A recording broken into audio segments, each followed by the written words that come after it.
یقیناً ایک بات جان لیں کہ جس شخص کے پاس دین اسلام نہیں تو اس کے پاس حیا بھی موجود نہیں۔ تم میں سے بہترین شخص وہی ہے جو اللہ تعالیٰ کی تقسیم پر راضی ہے۔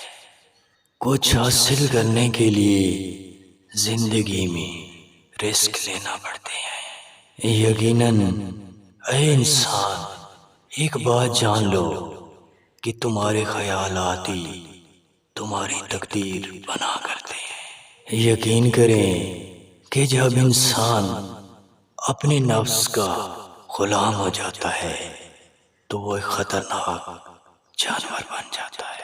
جو شخص چیزوں سے محبت کرنے لگتا ہے تو اس کے دل سے انسانوں کے لیے محبت ایسا ختم ہو جایا